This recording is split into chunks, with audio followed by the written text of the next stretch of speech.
विदुषी लेखिका गणिनी आरिका रत्न श्री 105 स्वस्ति भूषण माता जी, जिन्होंने मात्र 20 वर्ष में 100 से भी अधिक किताबें लिखकर जैन समाज को अनूठा योगदान दिया है। बड़े बड़े विधान जैसे कल्पद्रुम महामंडल विधान, सिद्ध चक्र महामंडल विधान, इंद्रध्वज महामंडल विधान एवं विशेष जिनपद, पूजांजलि आदि महत्वपूर्ण साहित्य बहुत ही सरल व सुबोध शैली में लिखे हैं, जिसमें गद्य एवं पद्य साहित्य भी समाहित है। इन महान साहित्यों को पढ़कर आप भी अपने ज्ञान का विकास कर सकते हैं। साहित्य प्राप्त करने हेतु आज ही संपर्क करें। संपर्क सूत्र 9215515167 97848533787। सिद्धेभ्यः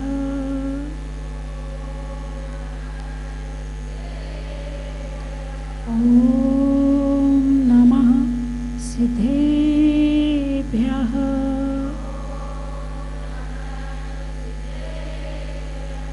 ॐ नमः सिद्धेभ्यः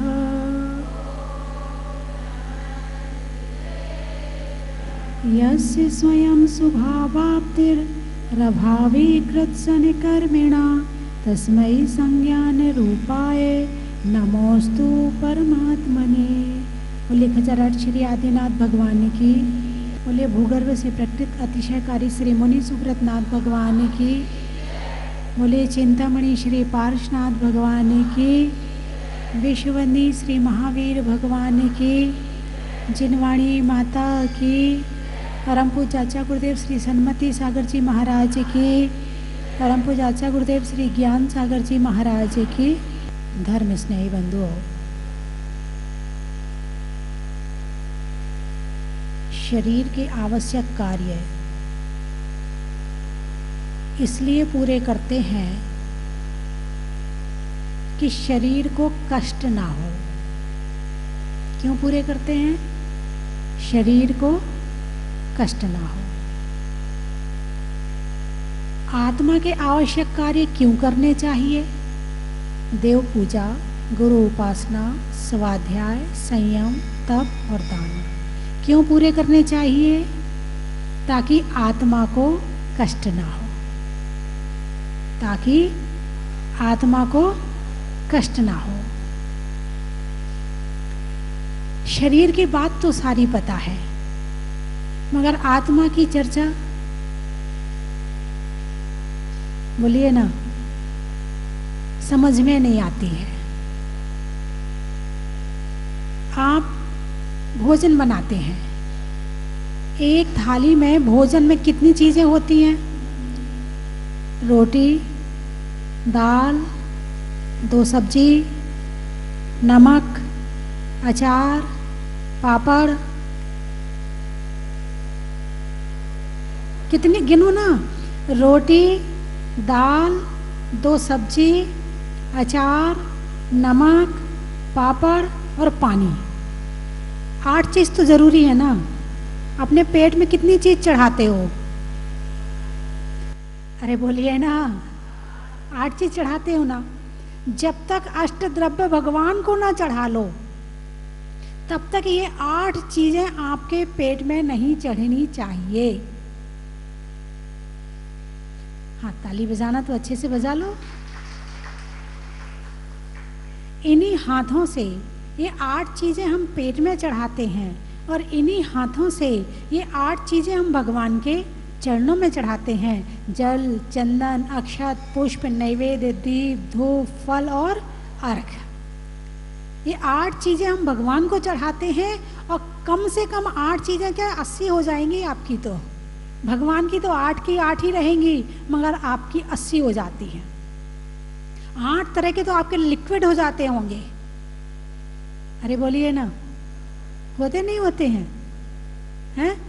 और फिर उसके साथ भोजन के साथ में नमकीन और जोड़ दो और मीठा और जोड़ दो, फिर कितने प्रकार का हो गया। तो शरीर में भोजन क्यों किया? क्योंकि शरीर को कष्ट ना हो। और भगवान की पूजा क्यों करी? क्योंकि आत्मा को कष्ट ना हो। आज संसार में दुख है और थोड़ा नहीं बहुत ज्यादा है। कारण क्या है? हम शरीर के आवश्यक तो पूरे कर लेते हैं मगर आत्मा के आवश्यक पूरे नहीं करते हैं। शरीर के आवश्यक में तो चाहे कुछ भी हो जाए, इधर की दुनिया उधर हो जाए, मगर भोजन छोड़ने वाले नहीं हैं। और जहाँ पूजा का नंबर आता है वहाँ आप क्या करते, अरे क्या करें, बहुत काम है ना आजकल, वो कल विधान होने वाला तो है, सुना तो है विधान हो रहा है, मगर क्या करें अब ऐसा है ना, मगर ये काम है ना, वो काम है ना, दुनिया भर के बहाने बता करके हम भगवान की पूजा को छोड़ देते हैं। जबकि भोजन से ज़्यादा भगवान की पूजा जरूरी है। यदि आत्मा सुखी रहेगी तो शरीर तो अपने आप सुखी हो जाएगा।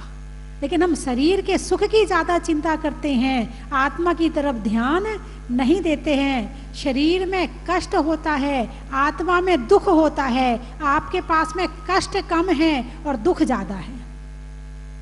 बोलिए ऐसा है कि नहीं है? शरीर में कष्ट कम है, नहीं है?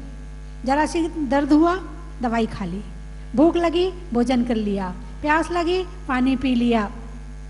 यानी शरीर के कष्ट को हम दूर करने का प्रयास करते हैं मगर आत्मा के दुख को दूर करने का प्रयास नहीं करते हैं। इसलिए शरीर के कष्ट तो कम हैं मगर संसार में दुख ज़्यादा है। और वो कैसे दूर होंगे? सठ आवश्यक से। कैसे दूर होंगे? सठ आवश्यक से। भगवान की पूजा से शुरू करो। कल भगवान महावीर का विधान है, वहाँ से शुरू करो और भगवान से प्रार्थना करो, भगवान आपकी पूजा करने की शक्ति आप ही दो। हे भगवान आपकी पूजा करने की बुद्धि आप ही दो। आपके पूजा करने के भाव आप ही बनाओ। हम तो बड़े पापी हैं, कर्मों से सहित हैं, लिपटे पड़े हैं कषायों में, मन ही नहीं करता पूजा करने का। हे प्रभु, हे परमात्मा, आप ही शक्ति दो, आप ही भाव बनाओ ताकि मैं आपकी पूजा कर सकूं। तेरा तुझको अर्पण। फिर देखो कैसे रास्ता निकलता है। आप भावना तो बनाओ। आपका काम केवल भावना बनाने का है। आप केवल भाव बनाओ, समय तो यूं निकल जाएगा। भाव होने चाहिए। भाव ही नहीं होंगे, बीज डालोगे तो पेड़ बनेगा, और बीज ही नहीं होगा तो पेड़ कहाँ से बनेगा? आप भावना का बीज डालो। आप दीक्षा नहीं ले रहे हो, कोई बात नहीं, भगवान से प्रार्थना तो कर सकते हो।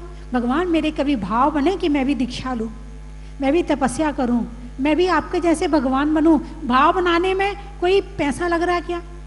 कुछ खर्च हो रहा है क्या? तो भाव बना सकते कि नहीं बना सकते?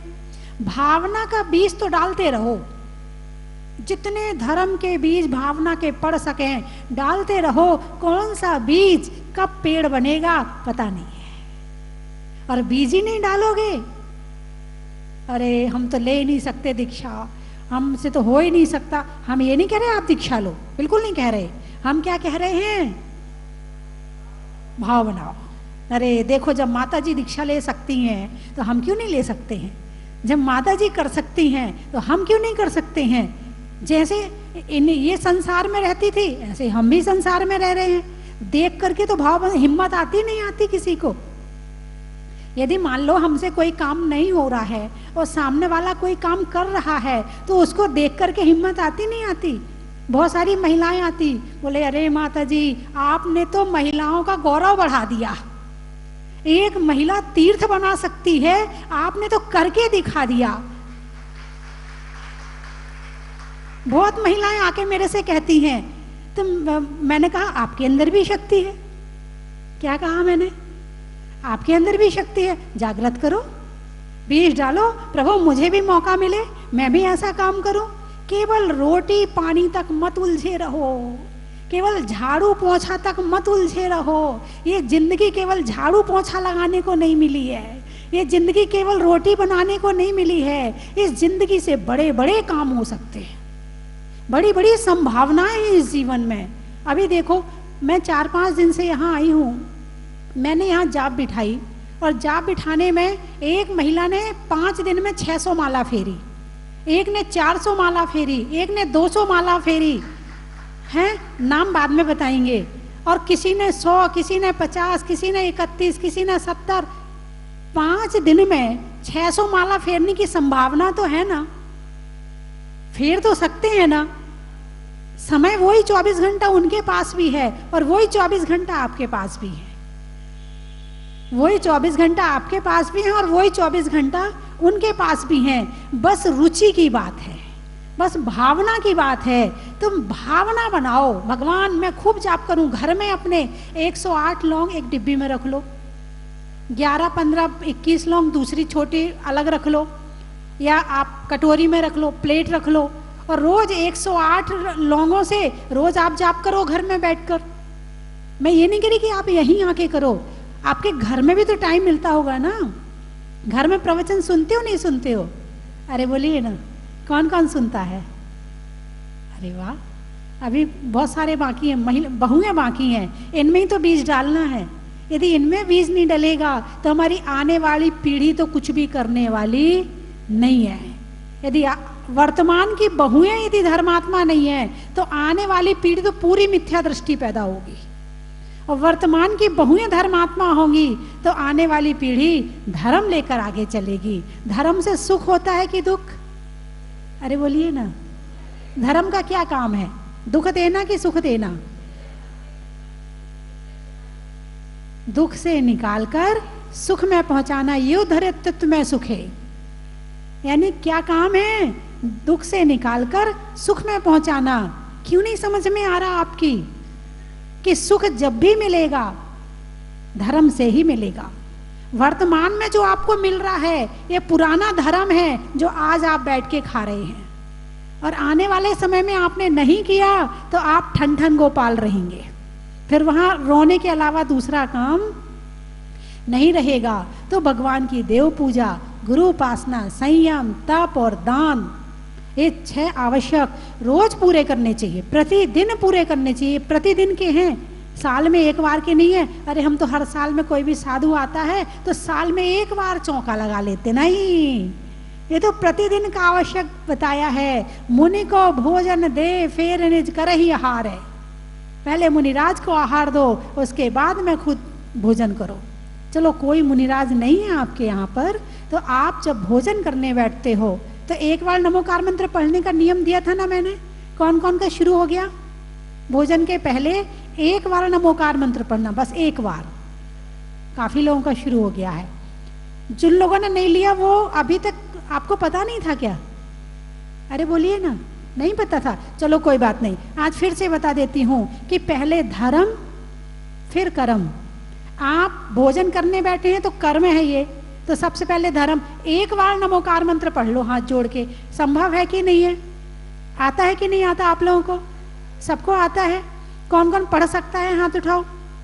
एक बार नमोकार मंत्र, बस एक बार, ज्यादा बार नहीं, एक बार। नमो फिर शुरू हो जाओ। पहले धर्म फिर कर्म। रात को सोते हो, सोने के पहले सोना कर्म है और नमोकार मंत्र पढ़ना धर्म है। पहले सो, फिर पहले नमोकार मंत्र पढ़ो, फिर सो। कोई भी काम करो कम से कम एक बार नमोकार मंत्र तो बोल ही लेना चाहिए। प्रकृति भी एक साथ में कोई भी मौसम नहीं देती, क्योंकि तुम्हारे अंदर झेलने की क्षमता नहीं है। यदि एक दिन में 20 टेम्परेचर से 40 हो जाए, सारा काम खराब, सब बीमार हो जाएंगे, एक नहीं बचने वाला है। किसी के अंदर क्षमता नहीं है। धीरे धीरे धैर्य के साथ में आगे बढ़ती है। सूरज निकलता है, कैसे निकलता है? एकदम से नहीं निकलता, पहले हल्का उजाला होता है, क्योंकि आंखों को एकदम से सूरज की रोशनी बर्दाश्त नहीं होने वाली है। पहले हल्की सी रोशनी होती, फिर उससे ज्यादा होती, फिर उससे ज्यादा होती है, फिर लालिमा आती है, फिर थोड़ा सूर्य निकलता है, फिर थोड़ा निकलता है, फिर अब तुम बिल्कुल उसको ग्रहण करने में तैयार हो गए हो, अब पूरा सूर्य निकल गया। फिर धीरे धीरे चढ़ के 12 बजे का होता है, फिर ढल जाता है। धैर्य, धैर्य का मतलब संयम, धैर्य का मतलब संयम। प्रकृति भी संयम का पालन करती है, और मनुष्य संयम का पालन ना करे तो बीमार हो जाता है। बीमारी आधा कारण क्या है?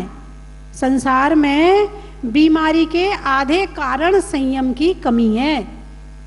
अभी मौसम गया नहीं, नया मौसम आया नहीं, तुम्हारे पंखे चालू हो गए, क्या हुआ?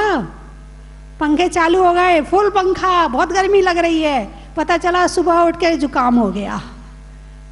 क्या हो गया? जुकाम हो गया, और उसके बाद में बुखार भी आ गया। क्यों? तुमने एकदम से मौसम बदल दिया। प्रकृति ने तो बदला नहीं, लेकिन तुमने पंखा चला के मौसम बदल दिया, इसलिए बीमार हो गए। आधे लोग मौसम में अपनी गलती की वजह से होते हैं। मौसम अभी पूरा गर्म आया नहीं, थोड़ी सी गर्मी लगी, फ्रिज का पानी पी लिया, क्या हुआ? हो गए बीमार।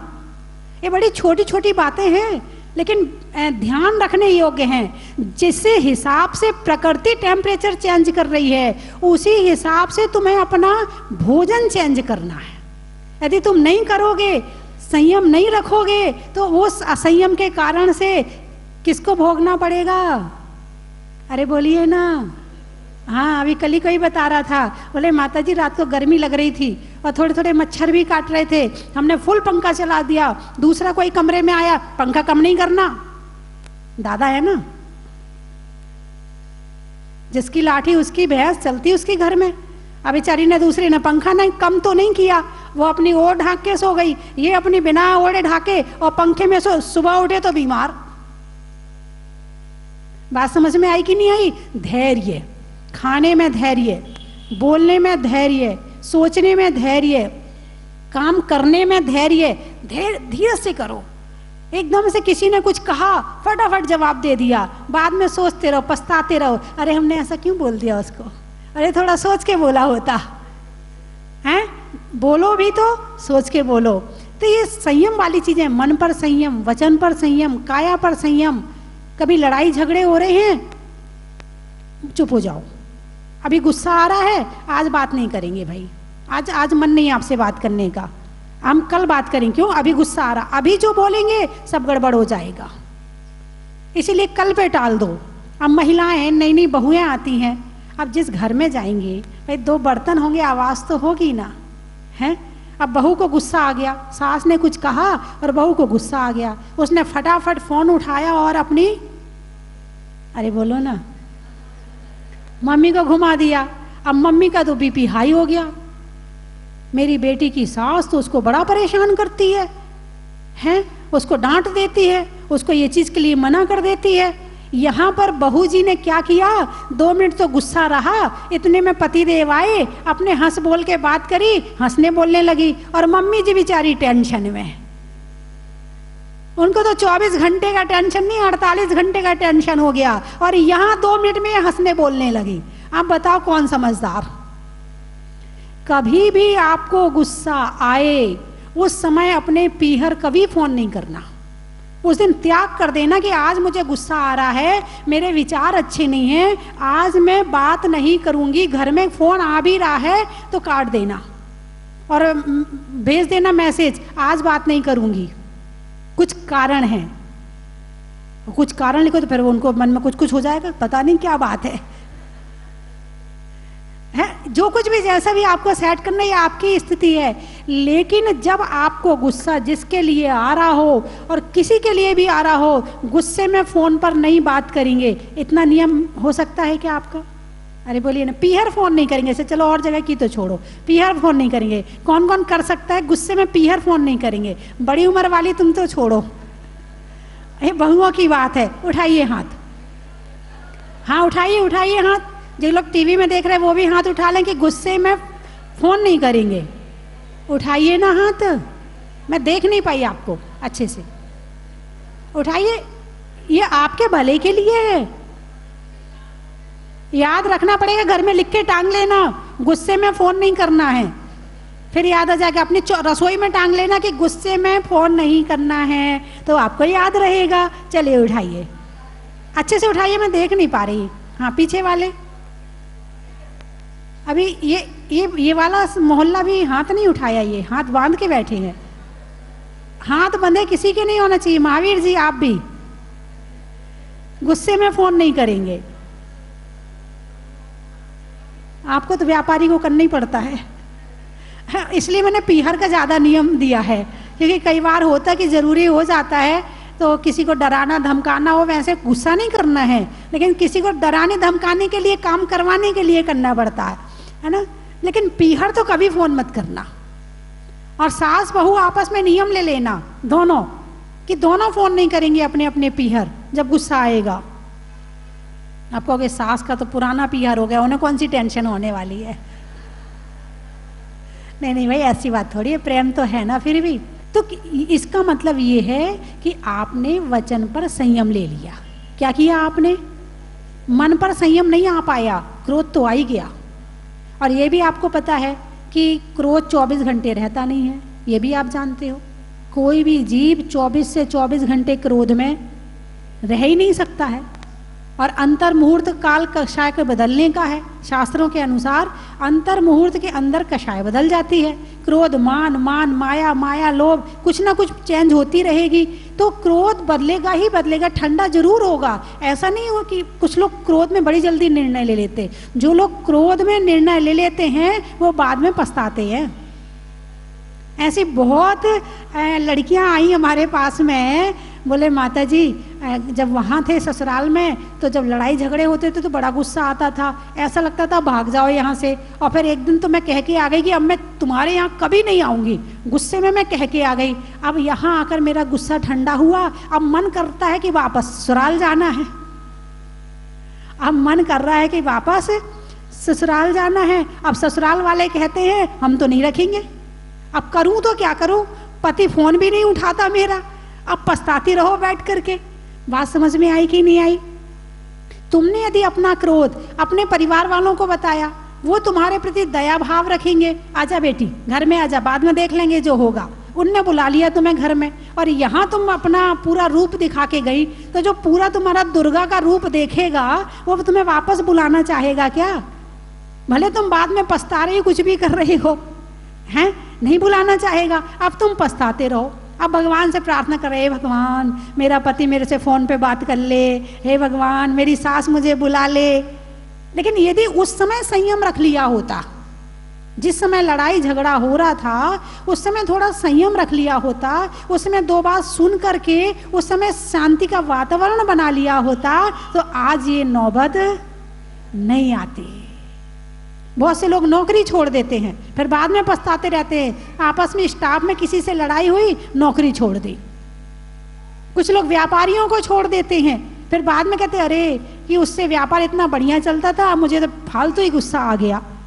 ऐसा बहुत लोगों के साथ में होता है। तो बाद में पछताओ, इसके पहले संयम रख लो और धीरे धीरे अभ्यास करोगे तो हो जाएगा। ऐसा कोई काम नहीं है जो अभ्यास के साथ में ना हो।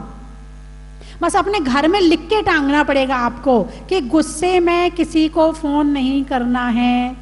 टांग सकते हो कि नहीं? एक कागज में स्केच पेन से लिख लो। बच्चों के तो होंगे ना, अरे बोलिए ना, उठाइए हाथ, लिख लिख के टांगना है। अपनी अपनी रसोई में टांग लेना। भाई देखो, आपको नियम भी दे रही हूं, आपको दुख से बचा भी रही हूं, और नियम का पालन कैसे करना है उसका रास्ता भी दिखा रही हूं। इसमें आप करेंगे ना, मुझे कुछ नहीं मिलेगा। आप सोच रहे कि माता जी का पता नहीं क्या स्वार्थ है, माता जी हाथ उठवाए जा रही। अच्छा बताओ, यदि आपकी किसी से लड़ाई झगड़े ना हो तो इसमें मुझे कुछ मिलेगा क्या? लेकिन मुझे कुछ मिलेगा। क्या मिलेगा? एक भगवान का भक्त सुखी रहे, बस ऐसी भावना जो होगी, और आप सुखी रहेंगे, बस वो सुख मुझे मिलेगा। तो बंधुओं, संयम, तप, दान, तप, ये सारी प्रकृति तपस्या करती है। जून का महीना आता है, सारे पेड़ पौधे सब गर्मी में तपते, तपते कि नहीं तपते? कबूतर, बिल्ली, बंदर है, चिड़िया, सब तपते नहीं तपते? सब तपते हैं, लेकिन वो अज्ञानता में तप रहे हैं। एक मनुष्य ही है जो तपने से छूट जाता है। एक मनुष्य ही है जो अपने एसी का कूलर चला करके ठंडा हो जाता है। बाकी संसार के सभी प्राणी तपते हैं, लेकिन वो अज्ञानता में तप रहे हैं। लेकिन मनुष्य यदि ज्ञान पूर्वक तपस्या करे तो उसकी तपस्या उसे भगवान बना देगी। अब लेकिन बस यही है कि सोच चाहिए। अब दिन भर मन तो उलझा रहता है दूसरे कामों में। ऐसा नहीं है, अभी भी ऐसे बहुत सी महिलाएं हैं, देवली में हैं कि नहीं है, मेरे ख्याल से बहुत सी बहुएं हैं कि जो स्वाध्याय करती हैं, ऑनलाइन क्लास लेती हैं, परीक्षाएं देती हैं बहुएं, अब मुझे नाम तो पता नहीं उनके, लेकिन मेरी चर्चा हुई है उनसे कि वो पढ़ती हैं और परीक्षाएं आदि देती हैं, जो कोर्स आदि दिए जाते हैं। और इंदौर आदि साइड तो बड़ा प्रचलन है, वहाँ तो इतना स्वाध्याय चलता है। देवरानी जेठानी आई थी मेरे पास, बोले माता जी हम लोग तो रोज स्वाध्याय करते हैं, दिन में 3 घंटे 4 घंटे, फटाफट दोनों काम निपटा लेते हैं, साथी रहती हैं और काम निपटा करके और आराम से फटाफट स्वाध्याय करने बैठ जाते हैं। तो दिन में दोपहर में 2 घंटे और शाम को भी 2 घंटे। अब लड़ने की फुर्सत ही नहीं बची। भाई लड़ता कौन है, ईर्ष्या कौन करता है? जिसके पास फुर्सत है आराम से बैठा। अब जिसके पास फुर्सत ही नहीं है, फटाफट काम निपटाओ, फिर 2 घंटा स्वाध्याय, फिर फटाफट काम निपटाओ शाम का, फिर 2 घंटा स्वाध्याय, फिर उसके बाद उनने जो पढ़ाया है उसका थोड़ा रिवीजन करो, फिर वो पूछेंगे तो उसके लिए थोड़ी तैयारी करो। तो उसके लिए दिमाग कहाँ लगा है अब पूरा का पूरा? स्वाध्याय में। अब स्वाध्याय में यदि दिमाग लगा है तो स्वाध्याय तपस्या भी हो गई और स्वाध्याय भी हो गया। अब स्वाध्याय करने से ज्ञान की प्राप्ति हो गई, ज्ञान आया तो सुख आया, ज्ञान आया तो कषाय कम हुई, ज्ञान आया तो पता चला कि कौन सा काम करने में कितना पाप लगता है, कितना पुण्य लगता है। तो पाप के काम धीरे धीरे छूटने लगे और पुण्य के काम बढ़ने लगे। आत्मा के प्रति झुकाव बढ़ गया, आत्मा का ज्ञान हो गया। तो ऐसा नहीं कि घर गृहस्थी में कुछ हो नहीं सकता है, सब कुछ हो सकता है। घर में रह करके बड़ी से बड़ी तपस्या की जाती है। कोई उपवास करके करता है, कोई व्रत करके करता है, कोई स्वाध्याय करके करता है, कोई रस परित्याग करके करता है, कोई माला फेर के करता है, कोई पूजा करके करता है।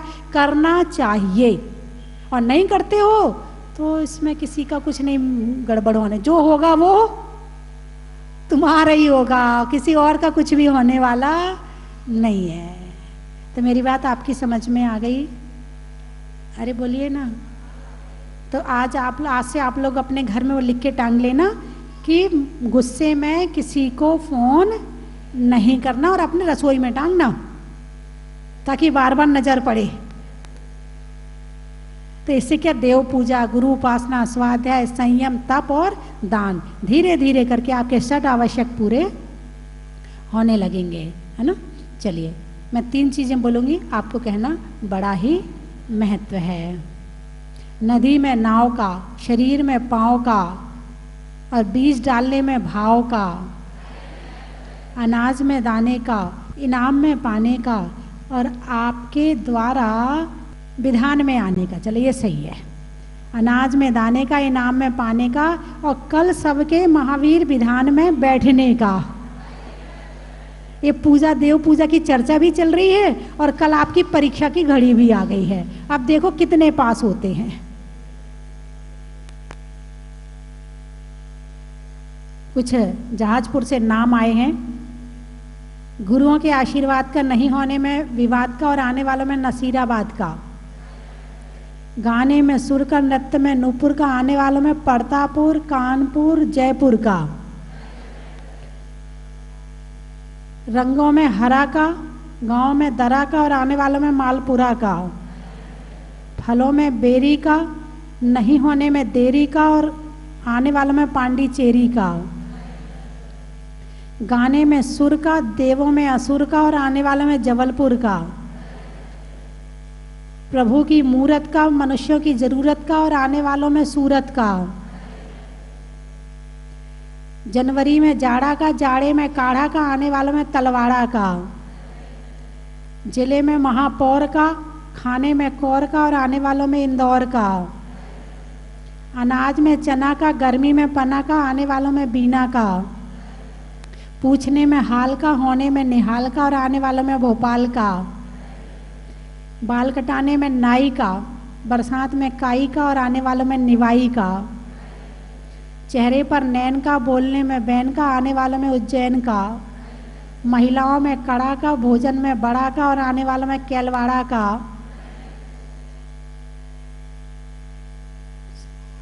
रसोई में आटा का, फूल में कांटा का, और आने वालों में कोटा का। और कहीं से तो नहीं आए आप लोग? कहाँ से आए हैं? देवली से आए हैं। कहाँ पर आए हैं? देवली में आए हैं। अच्छा, महावीर मंदिर देवली में नहीं है। फूल में कली का, तपस्या में बाहुबली का, और आने वालों में योगा में त्राटक का, रेल में फाटक का, और शाम को होने वाले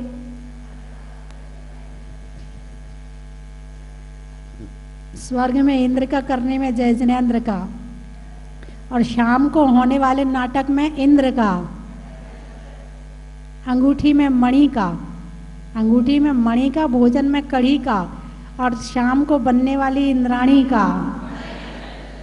बोलिए 24वें भगवान की।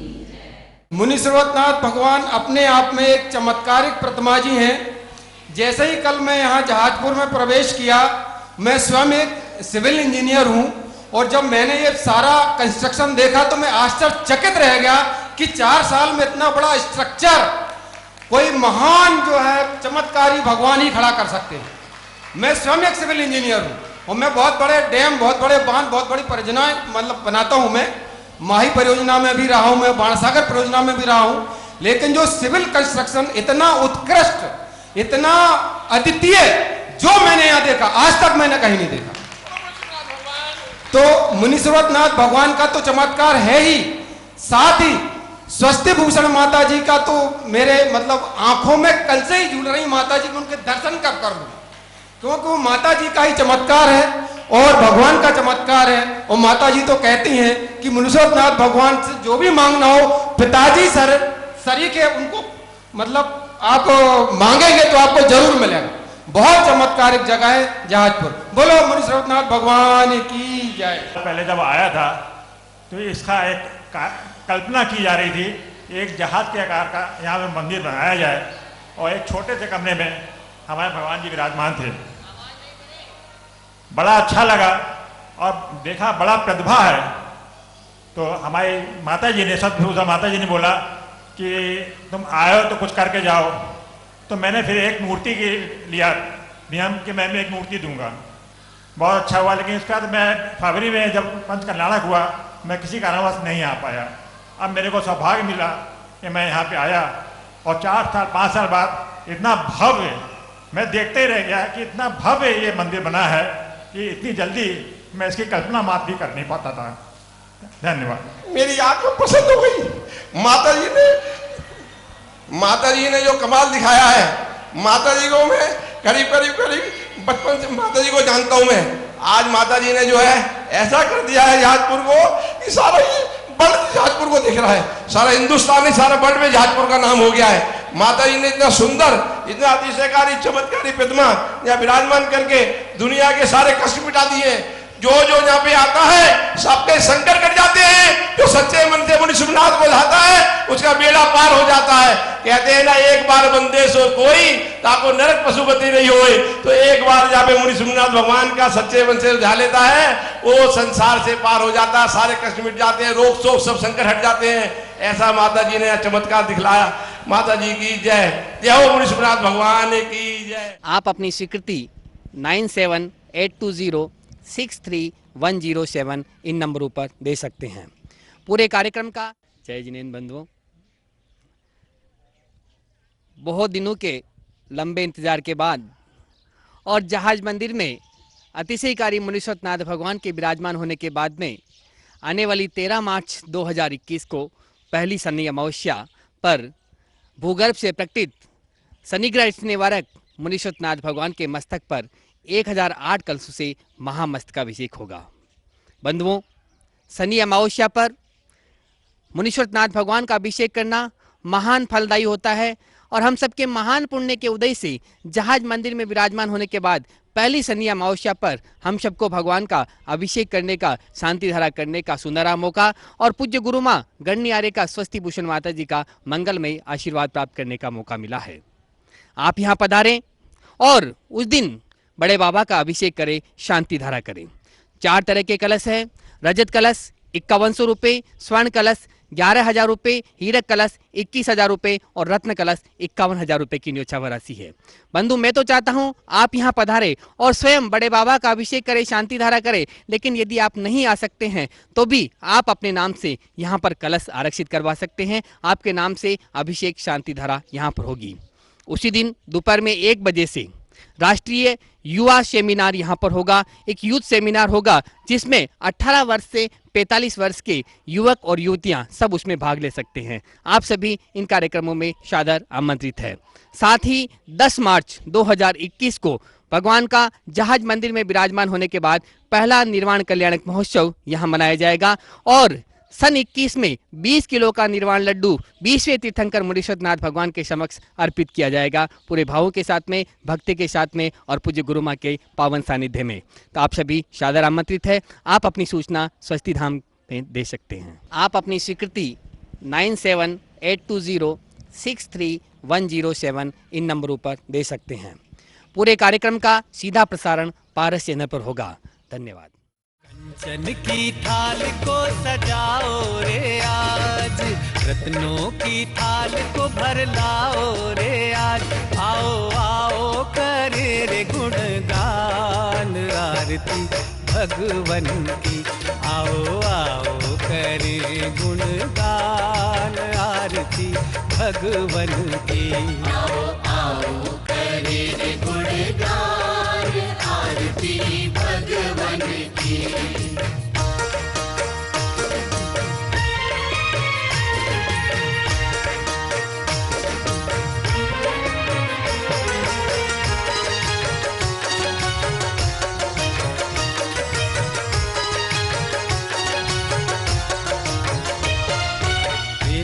सुमित्र के राज दुलारे, माँ पद्मा जी के नैनों के तारे।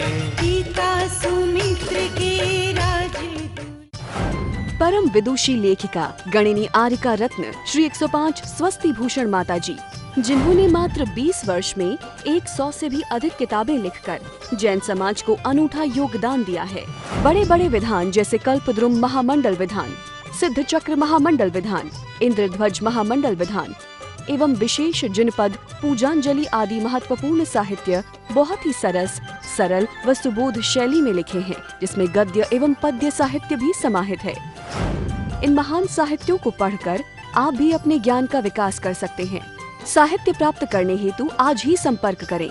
संपर्क सूत्र 9212515167 97848538787।